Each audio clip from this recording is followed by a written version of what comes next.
Hi folks, HR Funk here. Over the last year or so, I have taken some heat from viewers who are upset with my less than enthusiastic, if not outright critical opinion towards some recent firearms that have been offered by Smith & Wesson.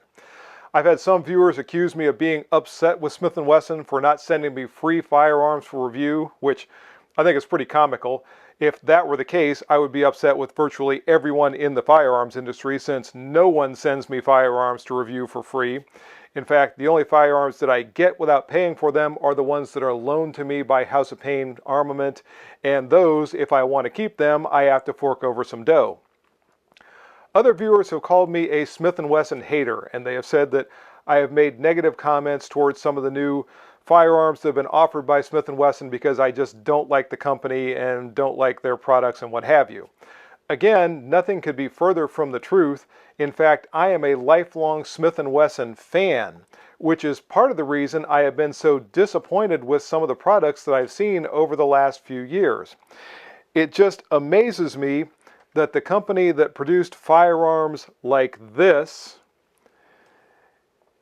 and firearms like this and even firearms such as this now produce firearms that look like this and firearms that are designed like this. So again, what you have heard in some of these recent comments that I've made regarding firearms and products coming from Smith & Wesson that I don't care for really stems from supreme disappointment. That said, I am going to be reviewing my first new Smith & Wesson firearm today in probably the last 6 months or so. This is one that was loaned to me by House of Pain Armament. Thanks to the folks at House of Pain for making this review possible. And this is going to be a handgun chambered for the 10mm cartridge. There are a lot of you out there who are fans of the 10mm.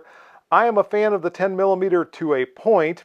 I like the cartridge. I'm not real crazy about how much it costs these days, but it is an exciting handgun cartridge. It is a semi-auto cartridge that really allows ballistic performance pretty much up to the level of about a 41 Magnum, maybe just slightly below that.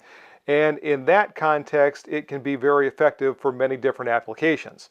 So with this introduction out of the way, let's get right into the review. This is going to be my review of the Smith & Wesson M&P 2.0 4-inch 10mm. So here we go. And I'll be conducting today's shop review with a little bit of eye candy in the background, specifically the Nickel Model 29 and the 745 that you saw during the opening. This, by the way, for all of you who are interested, is going to be Smith & Wesson's SKU number 13390. As I said before, this is a 4-inch M&P 2.0 chambered for the 10mm cartridge. And by the way, Smith & Wesson has changed their packaging over the years. Gone are the plastic hard cases that they used for a long time, and they have returned to their more traditional cardboard box. Inside of this one, we find that they've also done away with the wax brown paper that used to be used for packaging their firearms, and they have gone to just this plastic bag, which presumably is treated with some sort of rust inhibitor, but I do not know that for certain. And once we open everything up, we find the pistol itself. It comes with a tag indicating that this is a 10mm auto. It has Smith & Wesson's new flat face trigger and its optics ready. So there we go. That's pretty much the review. Hope to see you next time. No. I'm going to take this off, set the box off to the side, and we'll talk a little bit more about this handgun. And here is the Smith & Wesson M&P 2.0 10mm removed from its box. And some of you already know that I am very familiar with the Smith & Wesson M&P line, having carried one for about 14 years during my law enforcement career, starting off back in 2007 with a 1.0, then around 2017 transitioning over to a 2.0, and I am also trained as an armorer, yada yada yada, used them as a firearms instructor, etc., etc., etc. I don't want to belabor any of that, but I am very familiar with these handguns.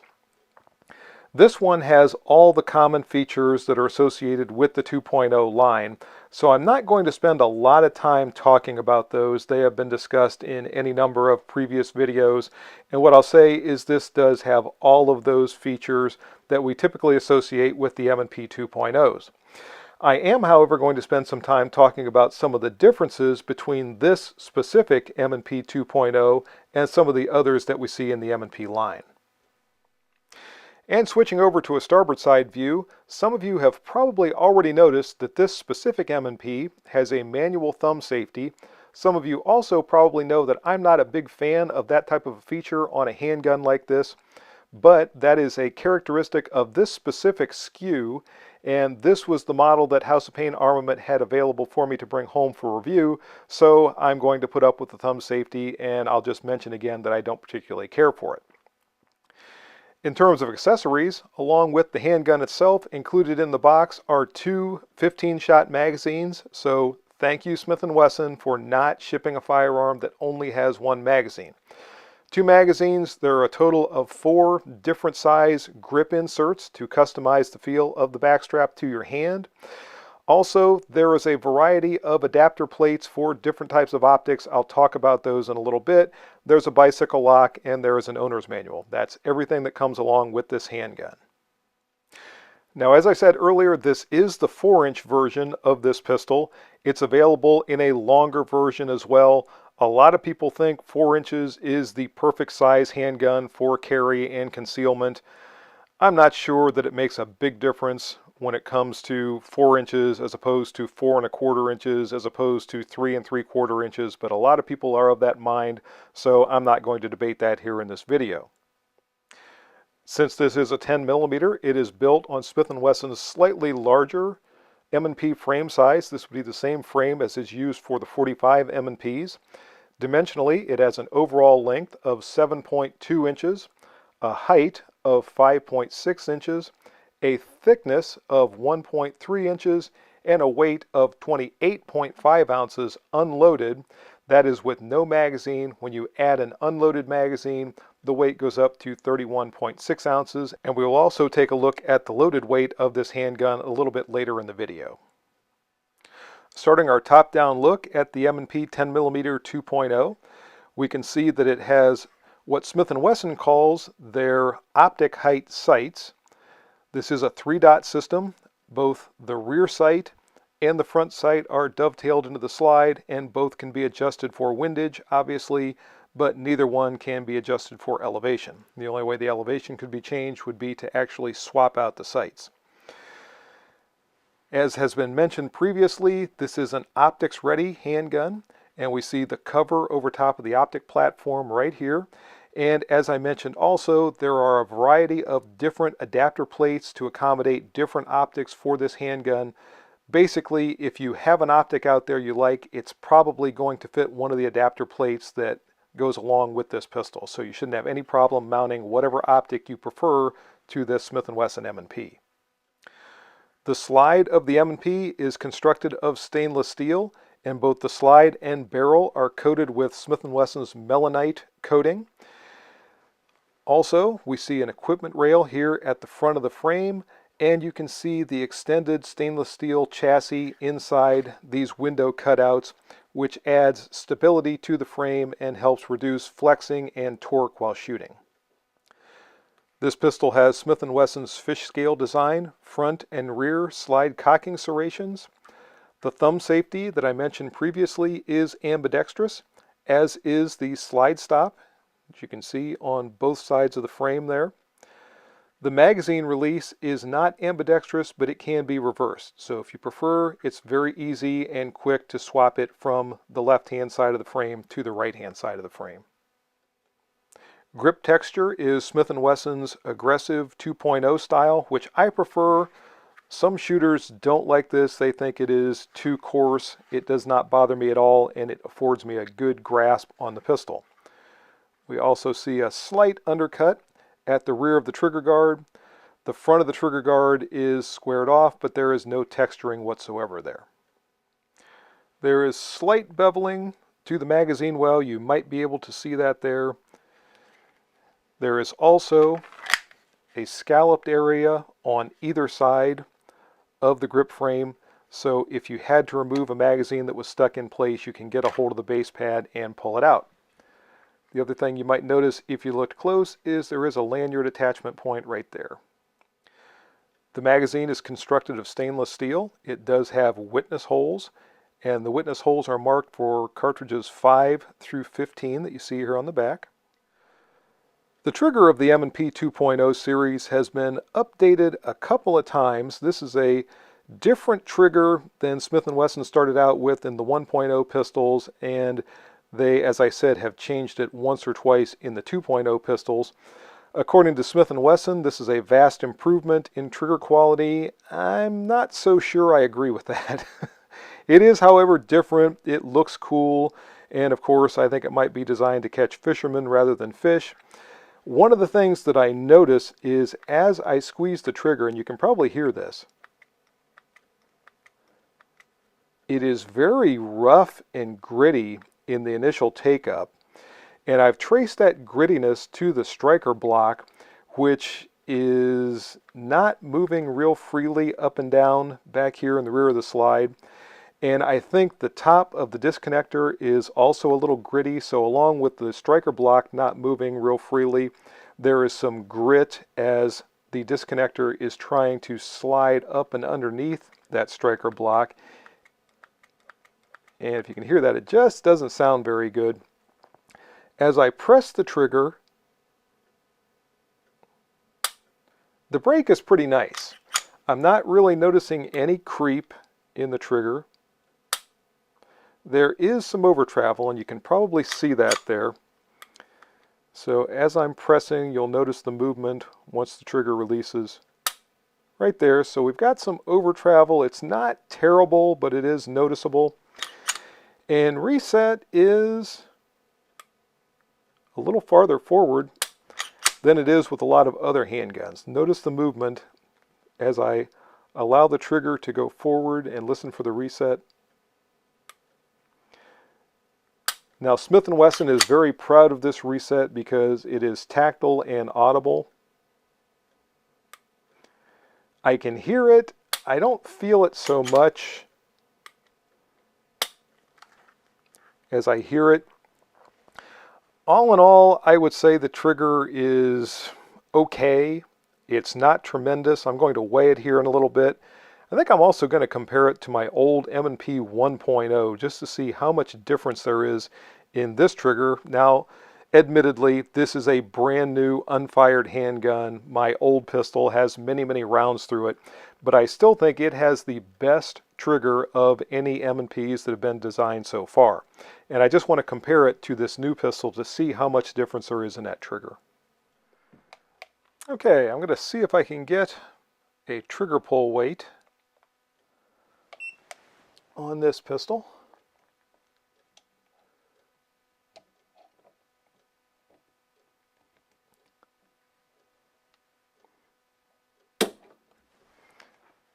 First pull is just over 5 pounds, 5 pounds, 0.2 ounces. I think that's probably close enough we can call it 5 pounds. Second pull, about 4.5 pounds.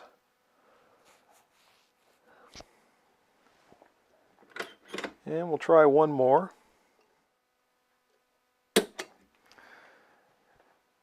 And the last pull is 5 pounds, 2.7 ounces. So we'll look for an average there. And the average is pretty much right at 5 pounds, 5 pounds, 14.8 ounces. Now, as I said, I want to compare this to my old original 1.0 2007 vintage pistol and see what the trigger pull comes in on with this handgun. So let's see if Smith & Wesson really has improved this trigger. Now again, I have to mention that this handgun has many, many rounds through it. And of course, the one that I just tested is brand new. But let's see just exactly.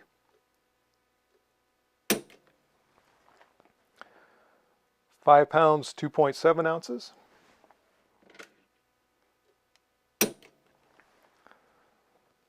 4 pounds, 15.5 ounces.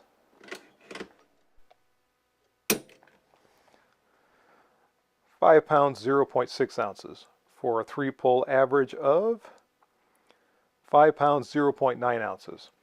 So with everything Smith & Wesson has presumably done to this trigger, the trigger pull weight is essentially the same, and the quality of the pull on the older pistol, notice no grit, no nothing, extremely smooth, and I gotta tell you, that feels lighter to me.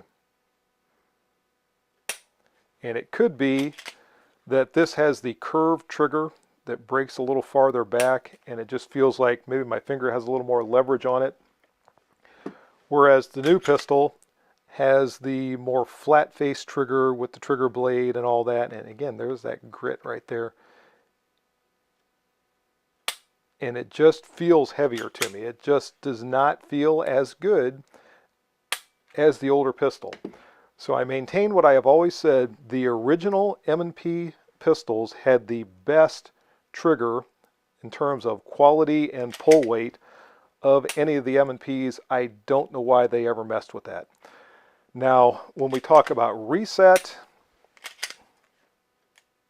I can still hear and feel that reset.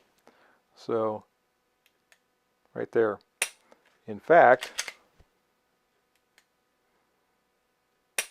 I don't know that the new pistol's reset is any shorter. In fact, I think it's just about exactly the same, even though the sear engagement inside has been changed in the 2.0 pistols as opposed to the older 1.0s. So this one's still not going to leave my collection ever, and definitely not anytime soon. Now let's take a look at that weight that I was talking about earlier. With an unloaded pistol and no magazine, the 2.0 M&P 10mm is actually coming in a little bit lighter than the advertised weight. I think it was 28.5 ounces that was listed in the material that I was looking at, and this is coming in at 24.8 ounces. So I'm wondering if the weight that I saw was actually for the longer version of this pistol. When we add an unloaded magazine, the weight goes up to 27.8 ounces. Now I'll load up the magazine and put a cartridge on the scale to represent the one that would be in the chamber, and we'll see what the weight would be as you would be carrying this pistol.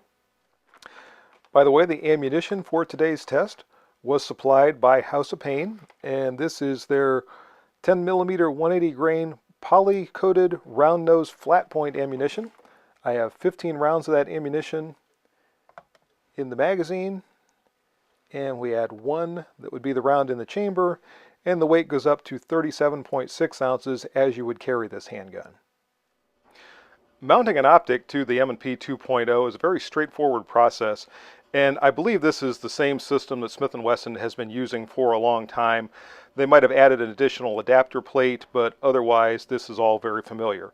First, obviously, is to ensure that you have an unloaded firearm, which I do. Next, I'm going to be removing the optic plate cover.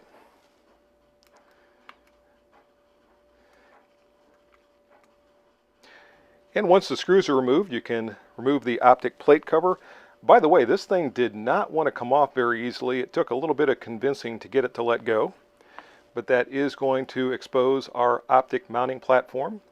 Next, in the owner's manual, there is a table, and the table shows you exactly which one of the adapter plates you need for your optic, or at least the footprint your optic uses.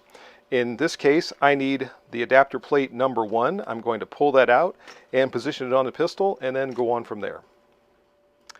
And the mounting plate that I need is plate number 1, which is appropriate for optics using the Trijicon RMR footprint. And I'm going to put it in place just like that. And there are also a selection of screws that come with the optics mounting plate. I'm not going to try those yet. I'm going to try the screws that came with my optic first and see if they work. If so, then I won't need the screws. If not, I'll go through that selection of screws and see if I can find the proper one that's going to mount the optic to this slide. And for all of you who are interested, my optic for this test is going to be the Holosun 507C. and you can see that it mounts up perfectly to that adapter plate. I'm going to go ahead and snug down the screws, and these are the screws that came with the Holosun. And since this sight is only going to be on long enough for me to conduct this test, I'm not going to torque the screws to the proper factory specifications. I'm just going to tighten them down good and snug so that when I get out to the range, the sight doesn't fall off. And that's all there is to mounting the optic, folks. If this optic was going to remain on here permanently, along with torquing the screws to the proper specifications, I would also add just a little bit of blue Loctite to each screw and give it time to dry before I took the handgun out to shoot. One thing I did want to check with the optic installed was the co-witness of these optic height sights that Smith & Wesson is putting on the M&P 2.0. We can see the battery in my optic is getting a little bit low. I have to switch that before I go to the range. But it does appear that they are co-witnessing in the lower 1/3 of the optic lens, so that is going to be high enough, although just barely. If this optic was any higher in the rear, I'm not entirely sure those sights would be high enough. But at least with the Holosun 507C, it seems to work well. And that's going to do it for the up-close shop review of this Smith & Wesson M&P 2.0 10mm pistol. And this ran long enough that I've decided I'm going to make the range report a part 2. So in part 2 of this video, we'll head off to the range and see how this pistol performs. But for now, if you have any questions or comments about this video, as always, make sure you forward those to me. Remember, if you purchase anything from Optics Planet, be sure to use my discount code, which is... And if you use that discount code, it's good for 7% off your purchase from Optics Planet. Also remember House of Pain, and again, thanks to House of Pain Armament for supplying the Smith & Wesson M&P 2.0 10mm. For this review, this video would not have been possible without their assistance. If you go to House of Pain, either armament or munitions, you can use my discount code there, which is HRFunk10, and that'll save you 10% on your purchase from House of Pain. And also, don't forget the Target sponsor for the channel. Go to Target's online, check out their inventory, and see if they have anything that's going to meet your Target needs. See you next time, folks. Until then, good shooting. Bye-bye.